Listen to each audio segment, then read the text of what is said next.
ए कंटीर नीलमाधव मंदिर पाखे बही जाइछि कुळुकुळु नाद करी कुसुमी नदी।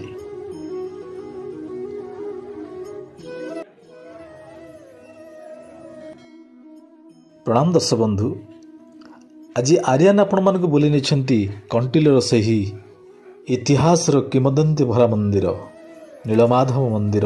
ए नीलमाधव मंदिर नाम शुणिले सतरे मनरे एक प्रकार आध्यात्मिक चिंता चेतना जागरण हुए, मनटी प्रफुल्लित हो जाए, मनरे आनंद खेली जाए ना कि दर्शक बंधु। आमर जगन्नाथ संस्कृति एक नियारा संस्कृति। जदि आमे जगन्नाथ संस्कृति कथा कहबा तो प्रभावित अच्छी शबर संस्कृति, प्रभावित करिछि शबरंगर मादला पांजी, प्रभावित करिछि दशावतार, प्रभावित करिछि रीतिनीति। ए सबुर मूल विद्यापति, विश्वावसु एवं ललितार कहानी। 1800 ख्रीष्टाब्द मंदिर एठारे 1600 उपचार पूजा करा जाए। आपण देखुछन्ती ए मंदिरटी यार कारुकार्य निखुण भाव निर्माण करा जायछि। पहाड़ पर थिबारु यार सीढ़ी गुड़िक उच्च हो जायछि। यार चतुर्पार्श्वे घन जंगल एवं नदी, नील आकाश। ए कंटीर नीलमाधव मंदिर पाखे बही जाइछि कुळुकुळु नाद करी कुसुमी नदी, कुआरी नदी, महानदी।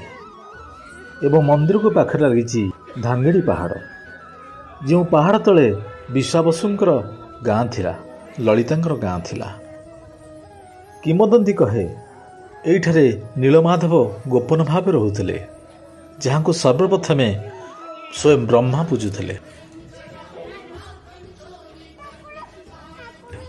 पर मुहूर्त जदि मानव किए पूजुथिले, दर्शन करुथिले, से होछन्ती शबर राजा विश्वावसु।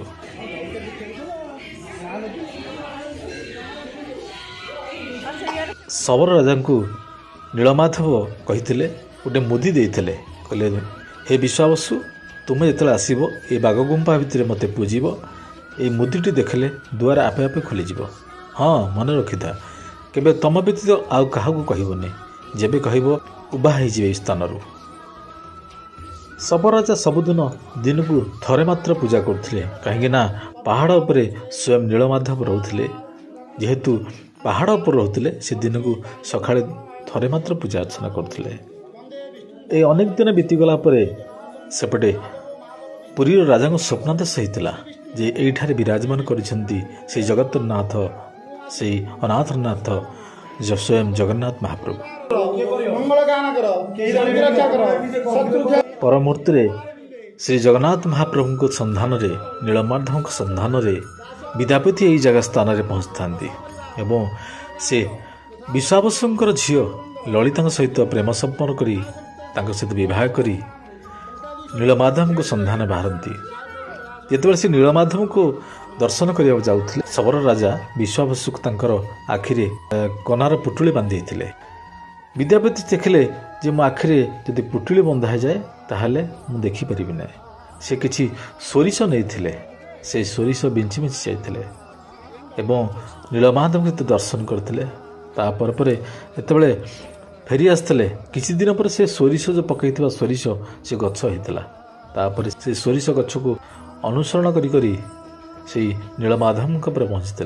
पर मुहूर्त सेठू नीलमाधव को यही पूरी श्रीक्षेत्र धाम को नहीं आसते, जहाँ जी परम ब्रह्म महाप्रभु श्री जगन्नाथ भावे।